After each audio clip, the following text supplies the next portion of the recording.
Las decisiones que cambian el futuro de tu empresa empiezan con una buena conversación. Llega Conatel, el podcast. Inteligencia artificial, negocios y transformación digital aplicada. Entrevistas a fondo con los verdaderos protagonistas del cambio. Un espacio para entender las oportunidades del mercado y los desafíos del día a día. Esto es Conatel, el podcast. ¿Qué tal? ¿Cómo están? Bienvenidos a un nuevo podcast de Conatel, en el cual vamos a estar analizando, debatiendo y conversando sobre todo sobre los temas de tecnología que más impactan hoy en los usuarios, en las empresas y también en el Estado. Y al haber dicho esto, vamos a introducir un tema que es el que vamos a conversar en esta ocasión, muy importante, muy relevante, y es esa relación entre la inteligencia artificial y el Estado, los servicios del Estado, un rol clave y un rol que puede definir no solamente la estrategia de acá al futuro, sino también cómo los usuarios uruguayos, cómo las personas dentro de la ciudad, de la ciudadanía, vamos a estar interactuando con los servicios del Estado. Y para eso tengo dos invitados que voy a presentar ahora. En primer lugar, a Pablo Álvarez, que es vicepresidente de Antel, que es uno, por supuesto, de los principales actores en el desarrollo tecnológico y digital del país. Pablo es licenciado en Ciencia Política por la Universidad de la República y actualmente es maestrando en la misma institución. Cuenta además con formación en Geopolítica e Integración Regional, con una amplia trayectoria en el ámbito legislativo y en la gestión pública, como diputado por Montevideo, director general de la Secretaría del Ministerio de Educación y Cultura y coordinador en la Oficina de Planeamiento y Presupuesto. Asume este nuevo desafío en Antel con una visión estratégica orientada a la modernización, la soberanía digital y el fortalecimiento del rol de Antel como motor de desarrollo nacional. Su enfoque combina vocación de diálogo, articulación y compromiso con una empresa pública protagonista en los desafíos del futuro. Pablo, bienvenido, gracias por estar. Muchas gracias por esa presentación. Un gusto. Nos acompaña también Ismael Almandos, que es el gerente general de Conatel en Uruguay y de Vivion IT en Paraguay. Ismael es ingeniero egresado de la Universidad de la República y MBA egresado de la Universidad Ort. Cuenta con más de 20 años de trayectoria, trabajando en empresas como Antel y Conatel, donde ha desarrollado una sólida carrera desde el ámbito técnico hacia el liderazgo estratégico. Su formación en múltiples tecnologías y sus certificaciones lo posicionan como un referente en el sector de IT, combinando conocimiento técnico con una visión de negocio orientada a la innovación, el crecimiento y la generación de valor para las empresas. Ismael, gracias por recibirnos. Un placer. Bueno, vamos a estar conversando, como les decía, sobre el impacto que tiene la IA en el Estado y bueno, vamos a hablar, por supuesto, de la visión estratégica de Antel, porque sin duda es uno de los protagonistas en toda esta transformación, en todo este proceso.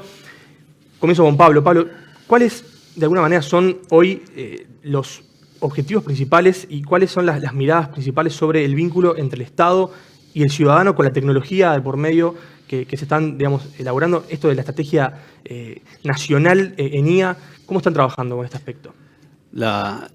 Hoy es imposible no pensar la relación entre el ciudadano y la tecnología y el ciudadano y el Estado.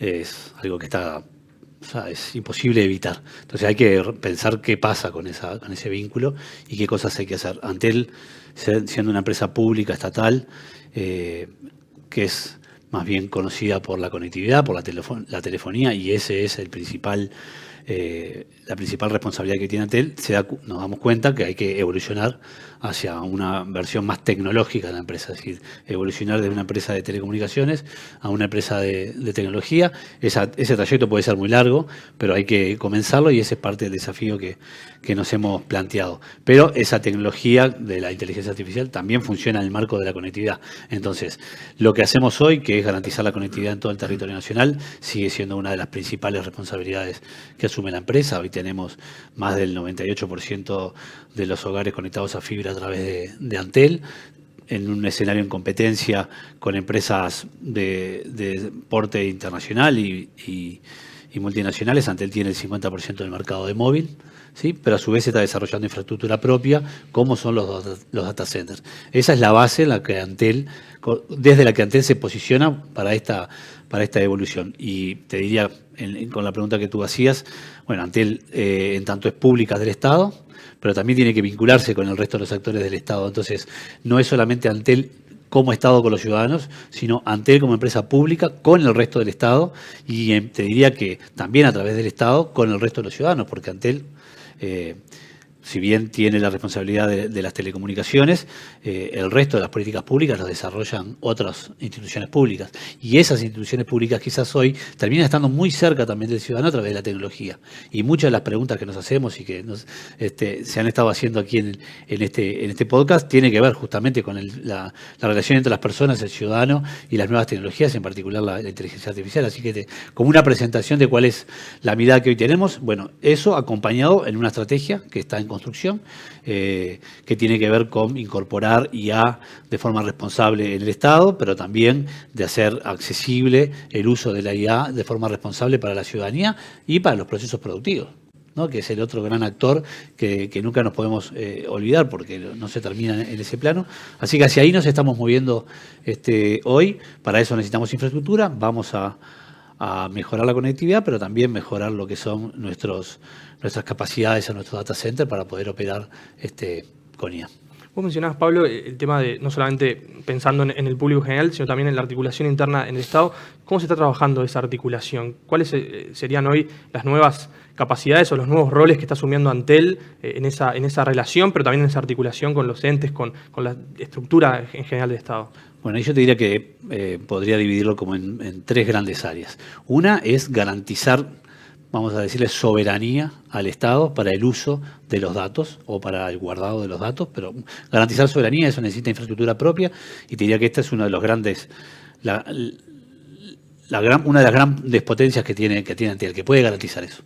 Lo segundo es cómo trata Antel y cómo trata el resto del Estado Antel, ¿no? Y yo estoy convencidísimo de que hay que dejar de hacer énfasis en una relación de cliente-proveedor y hay que ir hacia una relación de socio, sin dejar de perder de vista la responsabilidad de cada uno. Antel es una empresa, tiene que funcionar bien como empresa, pero también es una empresa pública y tiene que hacerlo bien. Y el resto del Estado tiene que tratar a Antel también como un socio para pensar a veces más lejos de lo que en el corto plazo por las necesidades presupuestales o por otras razones puede pensar. O sea, ese cambio cultural también es importante y es hacia adentro, no es solamente entre las partes, es hacia adentro de los dos lados. Y el tercero, bueno, con esas dos bases, ¿cómo avanzamos? Hoy nos estamos planteando procesos conjuntos con diferentes instituciones, en el área de la salud, en el área de la seguridad, para nombrar dos, también el área de educación, donde a través de la participación de Antel se logra o se está buscando lograr incorporar IA a diferentes procesos o a diferentes políticas públicas, y eso nos permite, por un lado, que la política pública sea mejor, porque se hizo un diseño previo de que ese uso de una inteligencia artificial en el marco de un proceso o de una política mejora la política, y además a través de Antel, que le permite a Antel ir caminando en esta evolución hacia una empresa tecnológica y ir mejorando y escalando en capacidades. Entonces creo que esa es la mirada que hoy tenemos. Sabemos que los saltos que se pueden dar son relativamente pequeños cuando uno mira lo que está pasando en el mundo y los problemas que podemos abordar. Bueno, a nivel de escala pueden ser muy distintos, pero a nivel de la relevancia de la política pública para nosotros son importantes. Capacidad de customizar con una mirada nacional o con una mirada sectorial determinadas herramientas son parte de lo que hoy estamos intentando en este marco en concreto avanzar junto con el resto de las instituciones del Estado. Ahora vamos a volver sobre lo de la soberanía, que es uno de los puntos claves y que están planteados, por supuesto, en esta conversación. Ismael, quiero, previamente a eso, preguntarte cómo están viendo ustedes este ritmo, ¿no? Esta cosa vertiginosa que tiene la IA, de que está cada semana, cada día apareciendo nuevas soluciones. Hay una gran competencia entre plataformas, entre herramientas. Para poder cuidar los recursos de una organización, ¿cómo se gestiona, por un lado, esa multiplicidad de opciones y también esas incertidumbres que puede generar el propio uso de la IA, como hemos visto que no siempre es todo perfecto, hay muchos fallos o muchas cosas que pueden también dar lugar a problemas?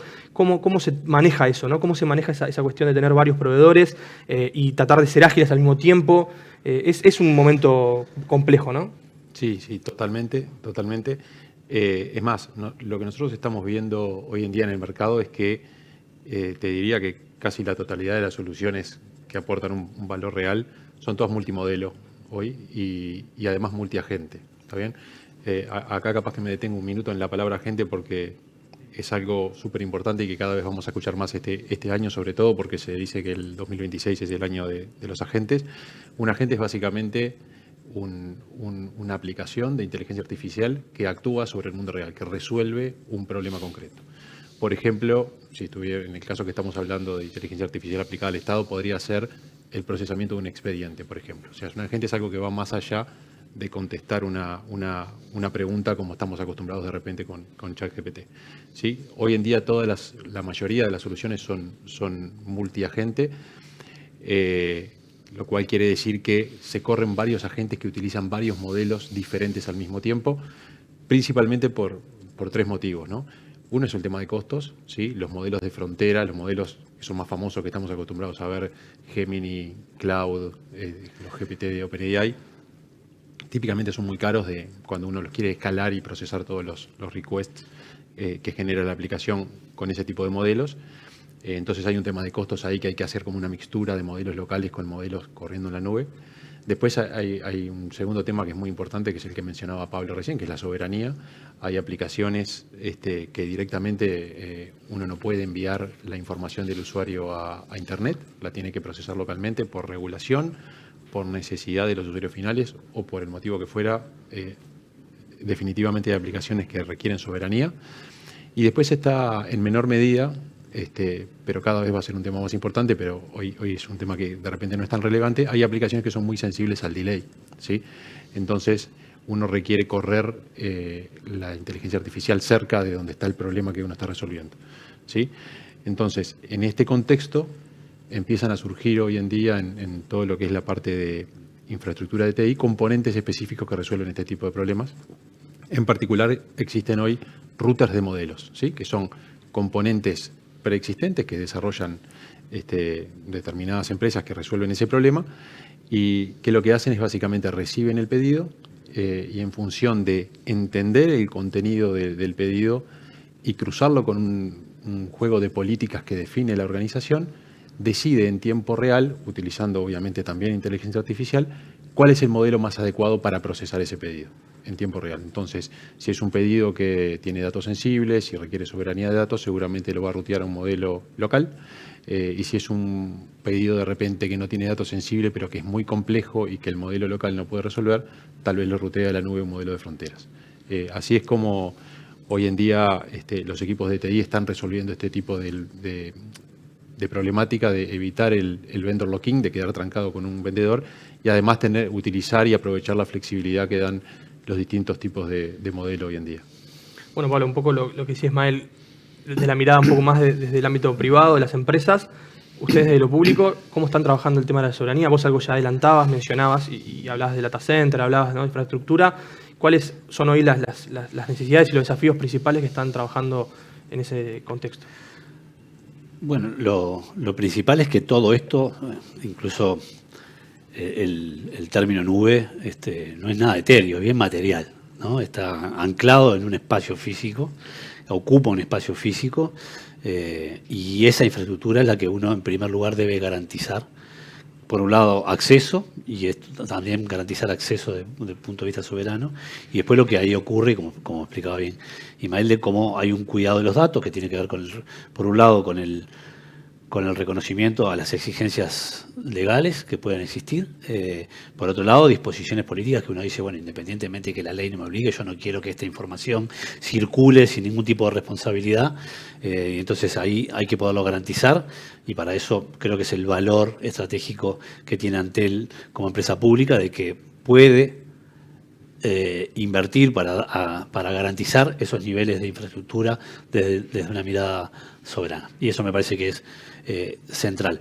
Luego, si yo tengo garantizado eso, pero después no tengo para soberanamente hacerlo funcionar, pierdo el valor que tengo. Entonces, también ahí viene la parte de las capacidades que tiene la empresa y que tiene el Estado, pero también que tiene el país de poder procesar, en este caso, inferir IA en los GPU que se tengan en los data centers, bueno, para las necesidades que el Estado puede tener o la ciudadanía puede tener, y de vuelta van desde los datos personales a información crítica que puede tener un Estado. Pensemos lo que puede ser una historia clínica, que no deja de ser un dato, pero que es importante, a información que puedan tener el Ministerio del Interior en materia de seguridad o el Ministerio de Defensa, pero también el Ministerio de Economía, la DGI. O sea, hay una cantidad de información que tiene que estar bien resguardada. Ahí vamos a otro escalón que ya deben haber hablado, que tiene que ver con la seguridad sobre eso, ¿no? O sea, o la inviolabilidad de eso. Pero bueno, primero garantizar de forma soberana, si vas a inferir luego que ese dato no salga, pero también después pensar que vos no podés garantizar todo lo que el país necesita desde esa perspectiva, porque hay modelos a los que nunca vas a acceder con inversiones. Si comparamos la inversión de todo el Uruguay y con las nuevas inversiones que están haciendo las grandes empresas tecnológicas en el mundo solo para esto, bueno, te das cuenta que es una carrera a la que nunca llegaría, ni siquiera a verlo, ¿no? De lejos, ¿no? Ya no te digo alcanzarlo. Entonces hay que poder garantizar que se puedan desarrollar aplicaciones o IGA que puede correr la IA de forma soberana para garantizar aquello que es necesario, pero que también para otros usos que quizás no sean tan sensibles se puedan garantizar otras estructuras. Pero ahí de vuelta vuelve a estar Antel, porque muy probablemente la conexión que se precise para que ese otro data center pueda funcionar bien y bien conectado en el mundo va a estar conectado a la red Antel. O sea que Antel vuelve a participar y ser parte, si se quiere, de ese ecosistema, pero también de ese negocio. Y yo creo que esos son dos elementos o tres, ¿no? Bueno, la infraestructura por un lado, las capacidades para luego poder operar y hacerlo funcionar con los cuidados correspondientes, y luego también Antel participando en otras asociaciones que le permitan a Antel ser parte de un ecosistema mayor al que puede solo garantizar con su data center. Podríamos decir entonces que la evolución del data center va de la mano de la IA a transformarse como si fuera, entre comillas, una fábrica de IA, ¿no? O sea, no es solamente centro de datos, sino que también hay un plus ahí en ese procesamiento que vos mencionabas. Eso es un desafío también, me imagino, importante para la empresa, ¿no? Bueno, hoy tenemos en el corto plazo la posibilidad de desarrollar una de las áreas del actual data center en Pando, para poner allí equipamiento que es utilizado, como son los GPU, para justamente correr, vamos a decirle de esa forma, IA. Pero bueno, también hay que ver quizás cuando estás entendiendo la herramienta ya quedó media lenta, media vieja, entonces capaz que los desafíos del año que viene te llevan a estrategias distintas, ¿no? Estamos hablando de hoy si va a estar todo concentrado en un lugar o hay que correrlo, las cercanías en los lugares donde se demanda la información o donde se envía la información para poderla correr, también es importante. Entonces, ¿dónde van a estar capacidades? Los móviles o los equipos van a tener mayor capacidad, entonces van a derivar hacia ahí, ¿no? ¿O va a estar todo centralizado? Esas son preguntas que van cambiando en función también de la capacidad de inversión que hoy hay en el mundo. Nosotros hoy estamos orientados a poder garantizar, llamémosle un data center para la inteligencia artificial, que en este caso es un área de Pando, pero vamos a invertir en nuevos data centers y veremos cuáles son las necesidades. ¿Cuán importante ha sido en todo este proceso lo que se fue construyendo desde antes? Tener una red sólida 5G, tener, como decías tú, la cobertura en Uruguay garantizada de fibra óptica, todo eso que ya es parte de un pasado, ¿no? Porque se mira como algo anticuado, en realidad es parte también de esa construcción. ¿Eso sigue siendo importante para mirar hacia el futuro y poder desarrollar más tecnología? Yo creo que Uruguay en los años 90 entendió que Antel y otras empresas deberían ser públicas por razones no solamente económicas, sino estratégicas. Creo que fue un acierto. Cuando miramos en la región vemos que casi no existen empresas públicas del valor estratégico y el tamaño que tiene Antel, mucho menos en el área de telecomunicaciones. Los estados igual están intentando cumplir con las normativas, o sea, se puede. Ahora, pensar en Uruguay estos caminos sería muy difícil hacerlo si no estaría toda la infraestructura previa, ¿no? Desde la red 5G, la conexión con cables submarinos, los niveles de conectividad que garantiza Antel hacia afuera, pero también la formación que existe en nuestro país, ¿no? Donde se articula academia, empresas también del sector privado que muchas veces forman a las personas, y también Antel articula con esas empresas en diferentes niveles. Entonces no es solamente la infraestructura de Antel, sino la capacidad país con la cual Antel interactúa. Entonces lo previo es fundamental como para poder estar pensando hoy esto de esta manera. Y en ese sentido yo creo que es la mirada estratégica de una empresa pública que se puede permitir ahora decir, bueno, ¿qué está pasando en el mundo? Esta cuarta revolución industrial, ¿qué es lo que está significando? Esta convergencia de tecnologías en Uruguay, ¿qué empresa pública puede estar más cerca? Bueno, yo creo que es claramente Antel la empresa que está más cerca en lo que es sus competencias como para ser la empresa que empuje hacia ese lugar. ¿Lo hace solo? No. Hay otras áreas que también van a invertir y van a apoyar y van a desarrollar herramientas, pero también van a construir demandas, ¿no?, de la ciudadanía, porque hoy a veces no sabemos muy bien qué preguntar, nos quedamos en el diálogo, pero la idea de ir generando una ciudadanía responsable y un Estado responsable también te va a exigir cosas nuevas. Un detalle, si nosotros incorporamos IA hacia el lado de la ciudadanía para poder llevar adelante trámites más eficientes hacia el Estado, y si el Estado no se prepara de forma adecuada, lo que va a suceder, muy probablemente, es que se genere un cuello de botella enorme, porque vas a aumentar la velocidad en que los ciudadanos nos vinculamos con el Estado, pero la velocidad con la que el Estado responde no aumenta. Y eso puede derivar en problemas de política, de diseño de política, una ciudadanía más molesta, porque yo me contacto, hago el formulario, mi agente me escribe el formulario y lo manda, ¿no? Y el Estado no me responde. Entonces, ¿cómo se acompaña la integración de capacidades tecnológicas en el Estado? También debe ir de la mano de acompañar como sociedad, ¿no?, para no generar nuevos problemas. Justamente era hacia donde venía también un poco el tema, y lo planteaba Pablo, el tema de la confianza de la ciudadanía. Y ahora te pregunto, Ismael, un poco relacionando esa tensión que hay entre la confianza, la privacidad que se le debe ofrecer al usuario y la seguridad, ¿no? Son como elementos que en muchos casos van de la mano y son complementarios y son necesarios unos con otros, pero también tienen ciertas tensiones lógicas internas, sobre todo de la forma en que se procesa la información. ¿Cómo se protege o cómo se trabaja con esa charla en tiempo real que puede tener el ciudadano y que tenga las garantías suficientes de que el sistema que está del otro lado tiene una capacidad, una integridad y obviamente una garantía de privacidad? ¿Cómo se trabaja en eso? Sí, la realidad es que este tipo de soluciones han generado disciplinas enteras nuevas. En particular, hay dentro de lo que es ciberseguridad, hay toda un área nueva que es ciberseguridad en inteligencia artificial, ¿sí?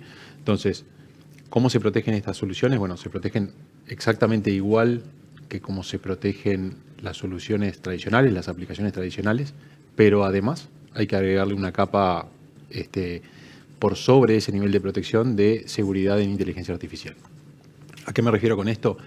Hoy en día, con este tipo de soluciones, hay muchos ataques nuevos que van dentro de la comunicación. O sea, que ya no alcanza con proteger los sistemas, sino que el ataque va dentro de la comunicación entre la persona y el agente. Por lo tanto, es imprescindible poder entender lo que se está intercambiando dentro de la comunicación para detectar si hay un ataque o no hay un ataque. Sí, vamos a estar escuchando cada vez más tipos de ataques específicos como jailbreak o como prompt injection, que después, si querés, podemos profundizar un poco en eso.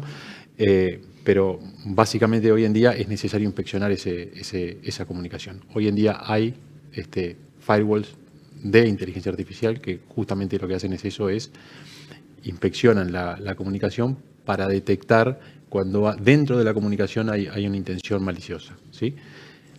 Adicionalmente con eso, existe otro riesgo y que se encuentra exacerbado cuando estamos hablando de soluciones para el Estado, que es lo que en la jerga se llama la toxicidad, ¿sí? Es cuando la solución responde con contenido sesgado u ofensivo, ¿sí?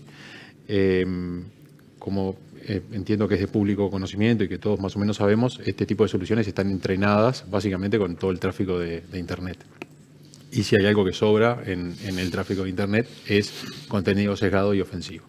Entonces, por más que las empresas que desarrollan estos modelos pongan el máximo esfuerzo posible para limitar que estos modelos no respondan de esta manera, es medio inevitable que esporádicamente los modelos van a contestar de forma ofensiva o de forma discriminatoria o lo que fuera, y cuando una solución de este tipo es aplicada al Estado, hay que ser el doble de cuidadoso porque, obviamente uno no quiere que el Estado mismo sea quien esté ofendiendo o discriminando a un ciudadano. Entonces, hoy en día existen soluciones que también aplicando inteligencia artificial monitorean las comunicaciones para detectar en tiempo real los niveles de toxicidad que puede estar emitiendo un modelo y bloquearlo en caso de que sea necesario.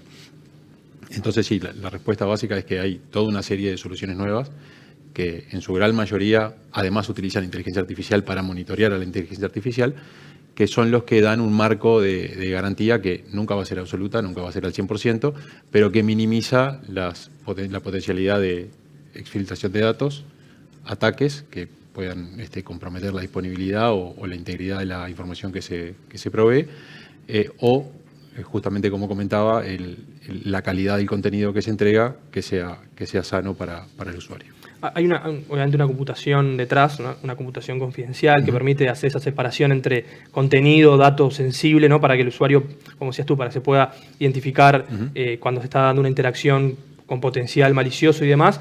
Pero a la gente le cuesta un poco entender esto, a todos nos cuesta entender un poco esto porque es como demasiado complejo esto de te estoy mirando lo que estás haciendo pero no te estoy exponiendo, ¿no? Sería un poco para bajarlo así a términos muy, muy sencillos lo que sucede.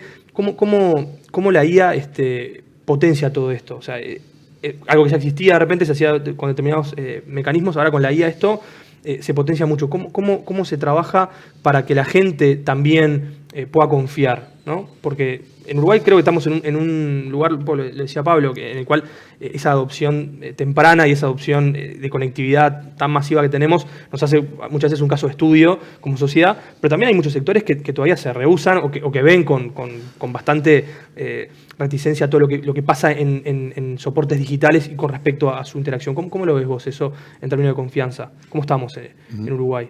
Sí, ahí, bueno, a ver, por los altos niveles de digitalización que tenemos en Uruguay, creo que tenemos ahí una cierta ventaja respecto del entendimiento del usuario de cómo funcionan los sistemas informáticos versus, de repente, otros países tal vez de la región. Pero de todas maneras, el uso de este tipo de soluciones claramente exacerba exponencialmente los problemas o las preocupaciones de privacidad y demás. Y siempre desde el punto de vista del usuario hay como una tensión entre la usabilidad y la utilidad que yo tengo de la herramienta versus lo que estoy dispuesto a ceder de mi privacidad.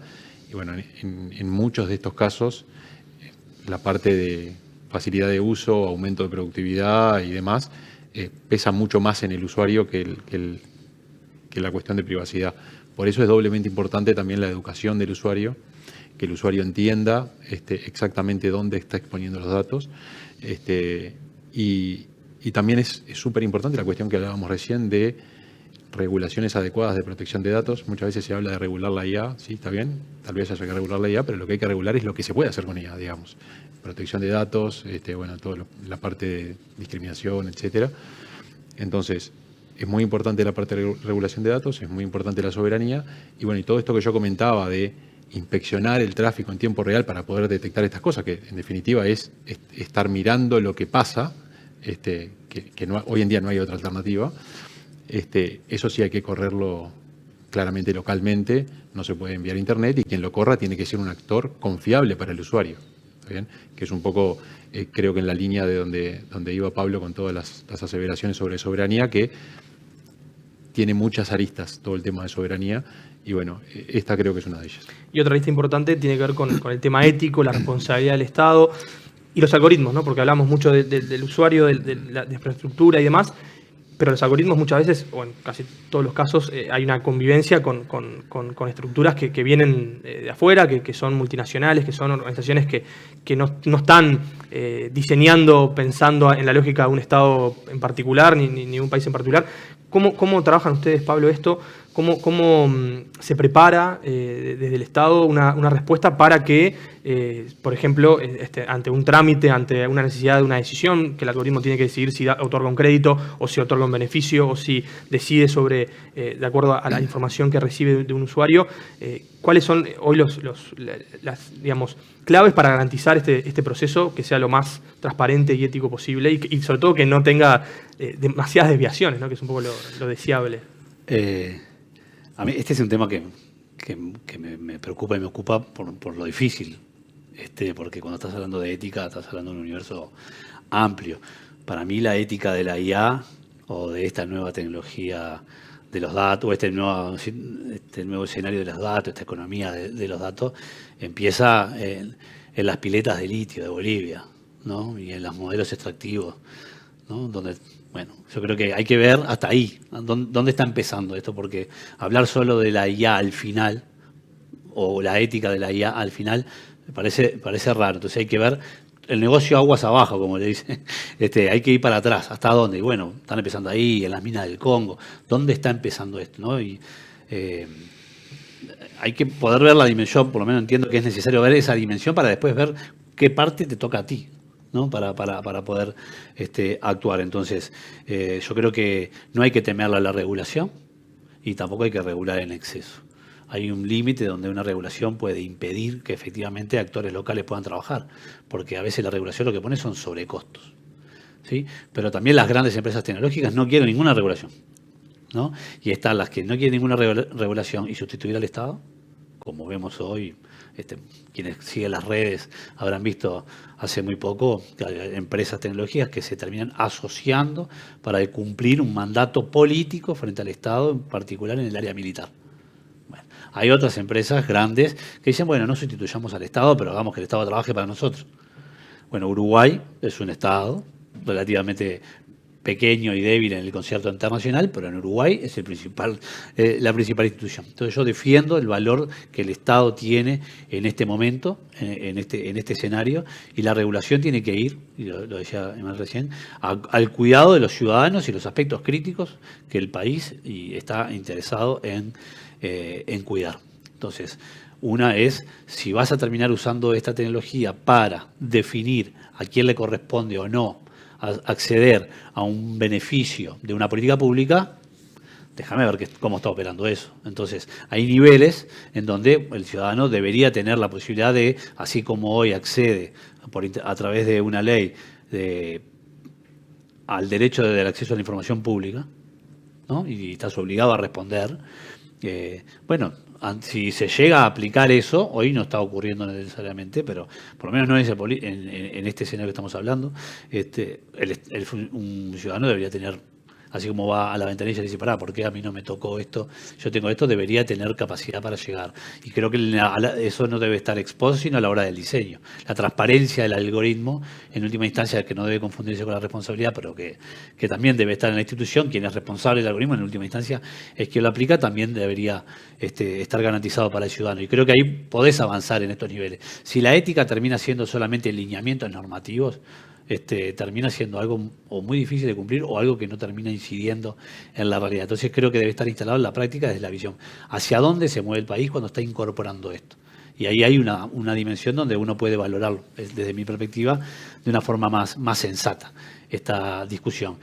Una de estas grandes empresas en el mundo dejó de tener vínculos aparentemente comerciales con el Estado porque iban a usar la inteligencia artificial para que no existiera en el bacle de disparo un ser humano, para que las armas automatizadas pudieran hacer la selección del objetivo y el disparo, ¿no? Y había una exigencia de respuesta también sobre los procesos, y ahí la empresa no quería también develar sus procesos internos. Entonces, ¿hasta dónde va llegando? Bueno, acá hay por eso yo digo, es un universo mucho más grande que a veces pensar solamente en el sesgo. Si nos quedamos en la discusión del sesgo, me parece que nos perdemos todo lo otro. Pero a su vez tenemos que ver que cuando el Estado actúa o una empresa en un lugar actúa, no reproduzca ese sesgo con el que está entrenado el modelo. Entonces, capacidad de customizar es importante. Hay modelos quizás menos grandes que se pueden utilizar y que uno puede trabajar con profesionales en el país para customizar la forma en que se dialoga, el tipo de respuestas que da.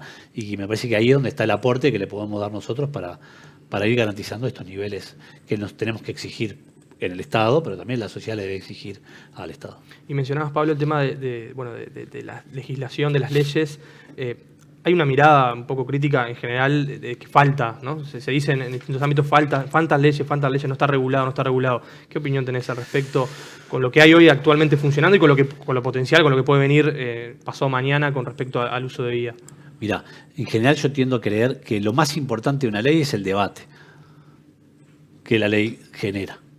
Sí, porque ese es el que luego los legisladores hablan de, cuando uno lee los libros más antiguos del estudio de las leyes en el país, hablan del espíritu del legislador. No es que haya ahí ninguna actividad mágica, pero ¿qué quiso decir el legislador cuando terminó diciendo en un artículo tal cosa? Esa es la discusión profunda.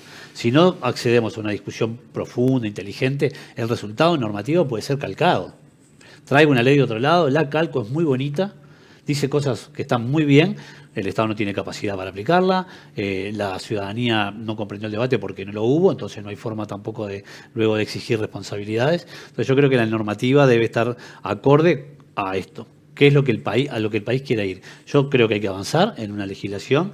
Creo que no hay que copiar esto. Me parece que cuando uno regula, interviene en los procesos, en el mercado, interviene luego en una institución, interviene. Entonces falta debate, que cambie la pregunta. Sí, yo creo que sí. No, pero por falta porque está llegando tarde, en el fondo, y tú lo decías hoy, cómo el ciudadano, o sea, entiende las nuevas palabras que se van poniendo arriba de la mesa sin que todo termine estando como tan lejos que no lo puedo entender, y entonces el ciudadano dice, bueno, ¿qué me importa? Le doy este dato que total no me calienta porque me va a mejorar este proceso que estoy haciendo en casa, que puede ser de hacer una tarea para el liceo, ¿no? O una empresa que a veces no tiene quizás la capacitación interna suficiente, que mete un dato crítico de un documento financiero en uno de estos dispositivos de IA para que le haga un resumen. Y bueno, ¿quién se va a preocupar de mirar este dato final? Bueno, hay alguien que está leyendo, este mundo de hoy funciona con la centralidad del dato. Ese dato va a terminar siendo importante para algo o para alguien. Entonces, tener esos cuidados me parece importante. Yo estoy a favor de un gran debate, de un buen debate público, y que después la normativa, obviamente, hay mayorías y minorías en nuestro Parlamento, definirá. Pero me parece que lo más importante es el debate. Por eso, cosas como esta, que ayuden a poner en discusión y que se sigan generando, me parece mucho más importante. Si la gente no demanda información, el legislador debate hacia adentro. Es como un debate endogámico. Como si lo hiciera solo la academia, o si lo hiciera solo los ingenieros en este caso, o si fuese un caso de una ley de algo solo los abogados. Queda muy encorsetado en un espacio. Yo creo que el desafío, por el nivel de intervención que tiene esta tecnología actual en la vida de todos nosotros de forma cotidiana, es necesario que se amplifique. Justo lo decía Pablo, y iba a preguntar eso, Ismael. Todos lo estamos usando, la escalabilidad, ¿no? Realmente hay soluciones que están al principio como prototipos, otros son pilotos, y hoy por hoy vemos que ya esos nombres rápidamente llegan a productos y productos finales y productos con gran adopción. Recién hablábamos de la confianza, o sea, venimos como recorriendo todos esos aspectos, esos espacios para entender dónde estamos parados. Y la pregunta es, de tu experiencia, ¿qué es lo que hay que tomar en cuenta? ¿Cuáles son los factores críticos para poder pasar a producción un producto con IA confiable y que tenga todos estos requisitos de los que venimos hablando y que genere un cambio positivo y que sea una herramienta de evolución y no de involución? Claro, yo creo que ahí tocaste un tema que es central en todo esto, que, a ver, nosotros estamos todos muy acostumbrados a leer en las noticias hoy en día que una sola persona en la cocina de su casa con la computadora en un fin de semana hizo una aplicación que resuelve un problema muy, muy, muy importante y muy novedosa, muy innovadora, etcétera. Y eso realmente es así, porque hoy en día la tecnología, sobre todo la inteligencia artificial, realmente permite que pasen esas cosas. Ahora, una cosa es generar un prototipo funcional que demuestre que la solución tiene valor, y otra cosa muy diferente es pasarlo productivo y entregar valor a miles de personas, como puede ser o a cientos de miles de personas, como puede ser en el caso de un Estado.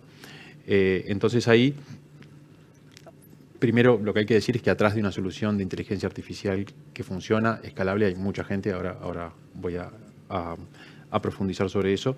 Pero lo primero que hay que establecer es una disciplina que hoy en día es incipiente, por supuesto, que hoy en día se llama LLM Ops, ¿sí? Que es el análogo a lo que se llama DevOps en lo que es desarrollo de software, y que básicamente lo que hace es automatizar todo lo que es la parte del ciclo de vida del tratamiento de los modelos en el ciclo de vida del modelo dentro de la aplicación. ¿Está bien? Dentro de esta disciplina de LLMOps, uno lo que hace es automatizar, pero además agrega mucha observabilidad, que es lo que decimos en la jerga. Observabilidad es ver lo que está pasando, ¿sí? Observabilidad tradicional, es decir, cuántas conexiones por segundo tengo, mi CPU, mi memoria, etcétera, pero además observabilidad de lo que está pasando dentro de las conversaciones, ¿sí? ¿Por qué es importante eso? Bueno, por todo lo que mencionábamos hoy, pero además porque las soluciones hoy en día tienen lo que en la jerga se llama drift, ¿ok? Es decir, uno puede implementar una solución de inteligencia artificial, customizarla, dejarla pronta para que responda bien el 99% de las veces. Uno la pone en productivo y lo que sucede es que una vez que entró en productivo, el mundo alrededor de la aplicación comienza a cambiar. ¿Está bien? Cambian las variables económicas, cambia la demografía, cambia cualquier cosa sobre lo que el modelo esté actuando e infiriendo, cambia. eso hace que el modelo empiece a degradar su performance, empiece a responder de forma subóptima con menor calidad, ¿sí? Entonces, ahí se necesita mucha gente, ¿sí? Especialista no en tecnología, sino en el problema específico que está resolviendo la tecnología. No sé, en el caso de un otorgamiento de un crédito, analistas de crédito, en el caso de políticas sociales, gente que entienda de la materia, porque tienen que entender por qué el modelo se está derivando de lo que debería ser su performance adecuada y actuar sobre eso. ¿Está bien? También está el tema de lo que hoy comentábamos y que Pablo mencionaba también, el tema del sesgo, pero no el tema del sesgo desde el punto de vista de la batalla cultural hoy que está tan de moda, sino el sesgo de yo estoy definiendo sobre un otorgamiento de un crédito o sobre una variable económica específica que tengo que setear. Y si el modelo está sesgado con variables con datos que son de otra realidad, puedo estar perdiendo plata, mucha plata, porque el modelo está contestando de forma sesgada y no está adecuado a nuestra realidad. Entonces, sí, para escalar se necesita mucha observabilidad y se necesita mucha gente experta en la materia trabajando sobre lo que produce el modelo y adecuando constantemente el modelo para que siga siendo vigente y siga respondiendo bien.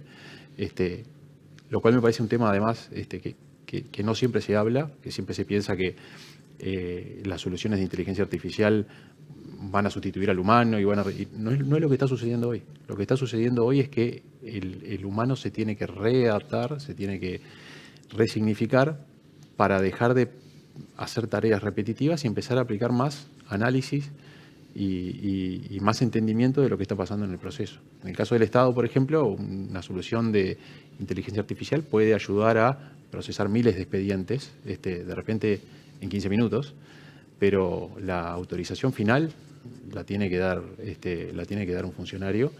Y el análisis de si ese procesamiento sigue siendo adecuado a medida que pasa el tiempo, lo tiene que hacer un funcionario que entienda de las regulaciones que van cambiando, que entienda de las variables económicas que van cambiando, la demografía, etcétera. Entonces, nosotros lo que estamos viendo es que las personas siguen siendo centrales en lo que son soluciones de inteligencia artificial y hoy en día son la clave del éxito para que las soluciones de este tipo escalen en producción. Pablo, ¿cómo ves este concepto capital humano en el funcionario público? ¿Cómo está evolucionando esto? ¿Cómo está impactando todo esto? Bueno, desde la estrategia que se definió en el 2024, uno de los capítulos es el aumento de las capacidades del Estado y eso significa que los trabajadores y las trabajadoras del Estado incorporen estas nuevas herramientas y aparte de herramientas como todo cambio, también implica cambiar la forma en que uno piensa los problemas. Porque a veces manejar, capaz que la herramienta puede ser más fácil o más difícil para alguien, pero entender cómo funciona y cómo se resuelve un problema de una manera novedosa es más importante que eso, porque probablemente alguien podría estar finalmente diciendo, él sabe, entonces pero el tema es cómo lo organizás. Ahí yo creo que siempre vas a estar falto de las capacidades necesarias por la velocidad en la que se va transformando. En Antel es algo que se viene trabajando ya desde hace tiempo, se han estado formando, en primer lugar, para incorporar internamente capacidades de IA para mejorar el servicio interno, tanto de lo que es la comunicación, cosas que uno no ve ni se entera, que se mejora la comunicación, el funcionamiento de la radio base, ¿no?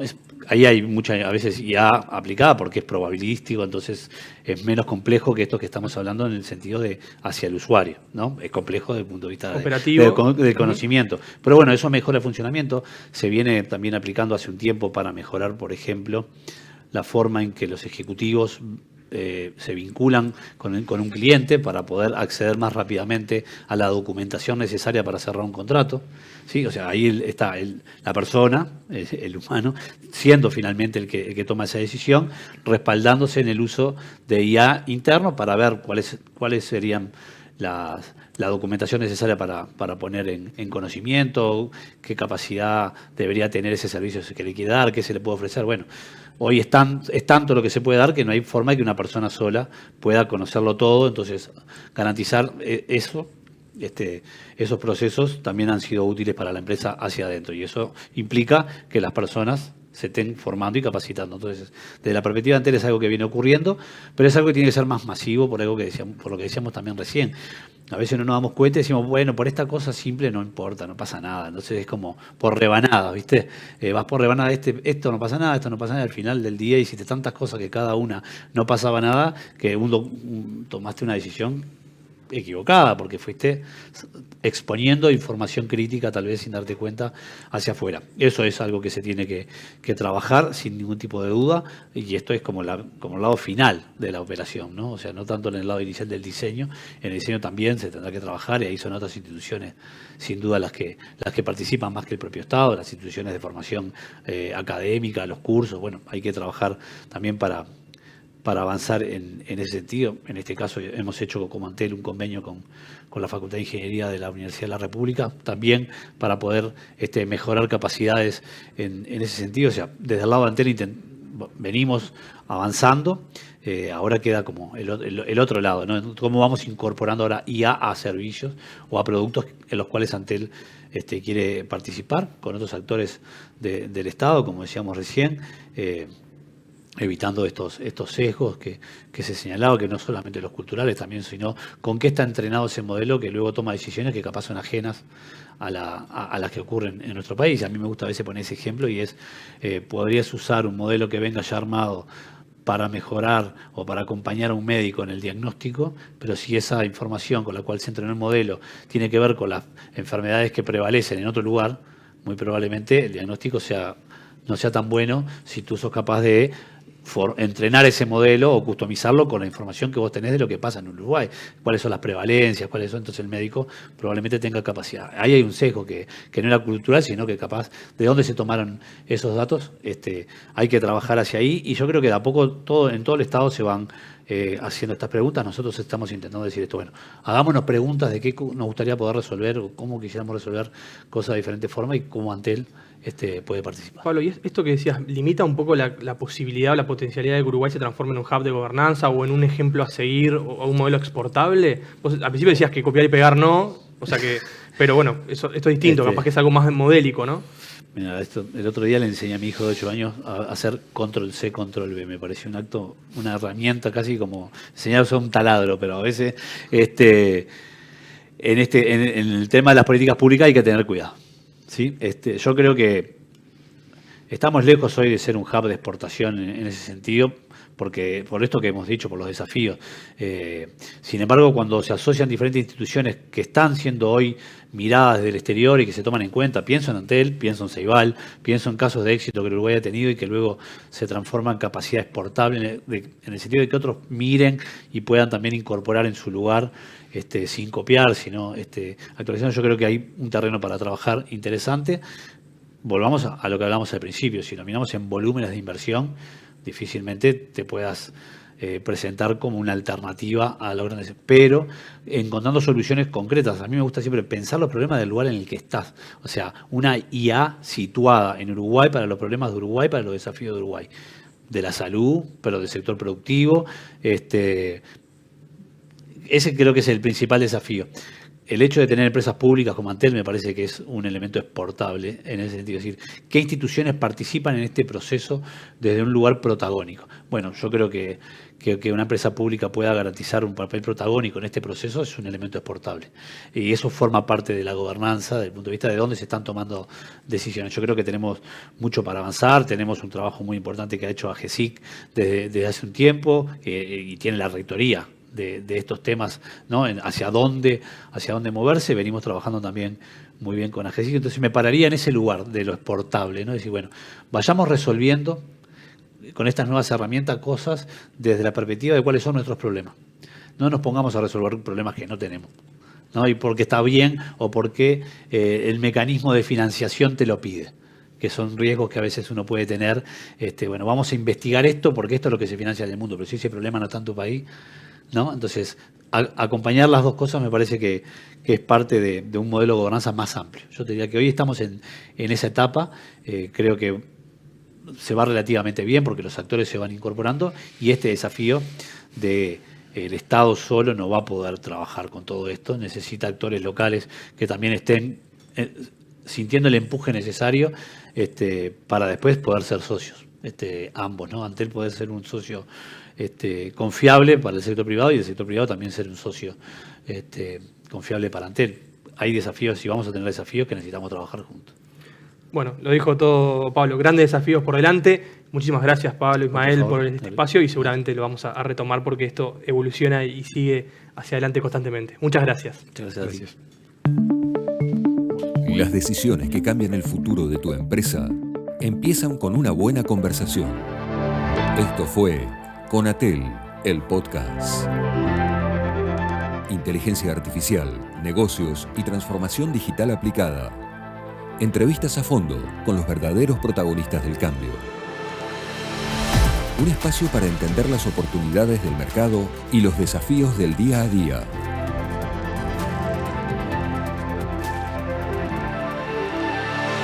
Conatel, el podcast.